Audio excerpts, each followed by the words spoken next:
जब बहू ने खा ली हंसने वाली दवा। किशनगढ़ गांव में कीर्ति अपने बेटे दिवाकर और बहू अंशु के साथ रहा करती थी। तीनों बहुत ही हंसी खुशी अपना जीवन व्यतीत कर रहे होते हैं। अरे बहू, आज खाना मैं बना देती हूँ।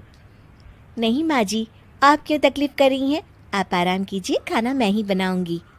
कितनी अच्छी बहू मिली है मुझे, भगवान ऐसी बहू सबको दे। सब कुछ ठीक चल रहा होता है कि एक दिन गलती से अंशु हंसने वाली दवा खा लेती है। बस उस दिन से सब कुछ बदल जाता है। अरे बहू, मेरे घुटनों में बहुत दर्द हो रहा है, जरा बाम तो दे दे। अरे बाम लगा कर क्या करोगी माँ जी?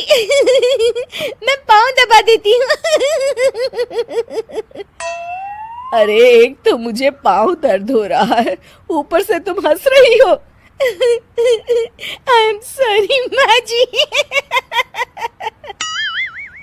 अरे फिर से हंस रही है, जा तू मेरे कमरे से, मुझे तुझसे बात नहीं करनी। हे भगवान, ये क्या हो गया? अब माँ जी क्या सोचेगी? 2 दिन बाद कीर्ति घर में किटी पार्टी रखती है। उसकी सभी सहेलियां घर आने वाली होती हैं। अरे बहू, मेरी कुछ सहेलियां आज दोपहर को घर आने वाली है, आज कुछ खाने में अच्छा सा बनाना। सहेलियां? क्यों, मेरी सहेलियां नहीं हो सकती क्या? तुम फिर से हंस रही हो? नहीं माँ जी, मैं हंस नहीं रही हूँ। अरे फिर से हंस रही हो और बोल रही हो कि हंस नहीं रही। नहीं माँ जी, मैं तो तुम जाओ मेरे सामने से और किचन का काम कर लो, जाओ। दोपहर को कीर्ति की सभी दोस्त खाने पर आ जाती हैं। अरे वाह, घर तो बहुत सुंदर सजाया है कीर्ति। अरे मैंने कहा, ये सब तो मेरी बहू का कमाल है। अरे वाह, बड़ी गुनी है तुम्हारी बहू तो। हाँ हाँ, खाना भी अच्छा बनाया है। हाँ, बहुत ही गुनी है। तो हमको नहीं मिलवाओगी क्या, या छुपा कर रखोगी अपनी हीरे जैसी बहू को? अरे नहीं नहीं, अभी बुलाती हूँ। अंशु, ओ अंशु, बहू रानी। अंशु बाहर आती है। जी माँ जी।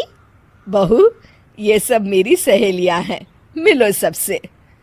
नमस्ते आंटी। नमस्ते बेटा, बहू तो बहुत अच्छी मिली है तुमको, किस्मत वाली हो तुम। किस्मत वाली? अरे क्या हुआ, हंस क्यों रही हो? नहीं नहीं, मैं हंस नहीं रही हूँ। तभी अचानक सांची के हाथ से चम्मच छूट जाता है और उसका कुर्ता गंदा हो जाता है। अंशु फिर से हंसने लगती है।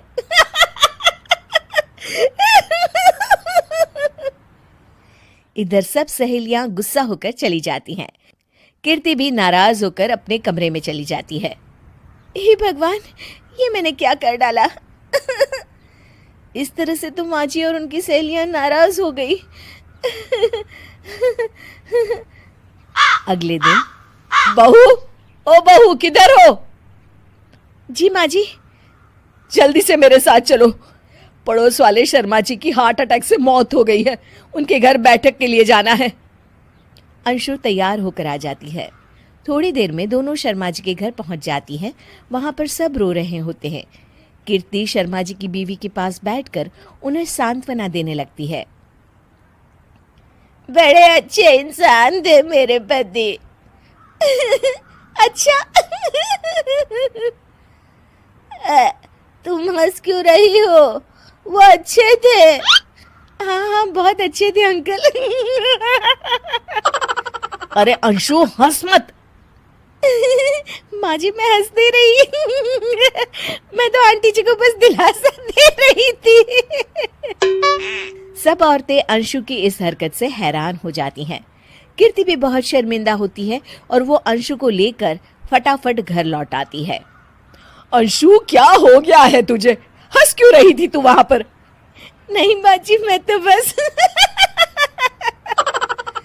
अरे तो फिर से हंस दी। जा तू अपने कमरे में, मुझे तो तुझसे बात ही नहीं करनी। मेरा बेटा ही तुझसे बात करेगा अब। रात को जब दिवाकर घर लौट आता है तो कीर्ति दिवाकर को सब कुछ बताती है। ठीक है माँ, अब फिक्र मत करो, मैं अंशु से बात करता हूँ। दिवाकर अपने कमरे में जाता है। जी आ गए आप कैसे हैं? मैं तो ठीक हूँ, बस सर में हल्का दर्द है। सर में दर्द अरे इसमें हंसने की क्या बात है? नहीं, मैं हंस नहीं रही हूँ मुझे तो फिक्र हो रही है आपकी एक तो मेरे सर में दर्द है, ऊपर से तुम हंस रही हो। अरे कैसे समझाऊं मैं आपको मैं हंस नहीं रही अंशु, तुम इस घर से चली जाओ। माँ ने मुझे बताया जो भी तुमने शर्मा आंटी के घर किया, और किटी पार्टी में भी। नहीं जी, मैं ऐसे नहीं हूँ तो अभी क्या हुआ था? क्यों हंस रही थी तुम? रुकिए मैं आपको सब कुछ बताती हूँ आपको सब कुछ। अंशु डायरी में लिखकर दिवाकर को पढ़ने देती है। कुछ दिनों पहले मैंने गलती से हंसने वाली दवा पी ली थी, जिसकी वजह से ये सब हो रहा है। इसका असर कुछ दिन और रहेगा। अरे तो तुमने ये सब पहले क्यों नहीं बताया अंशु? वो मैंने माँ जी को बताने की बहुत कोशिश की मगर उन्होंने सुना ही नहीं अरे ठीक है, मगर वादा करो जब तक दवाई का असर ठीक नहीं हो जाता तुम घर से बाहर नहीं जाओगी। नहीं जाऊंगी और हंसूंगी तो बिल्कुल नहीं लो, तुम तो फिर से हंस दी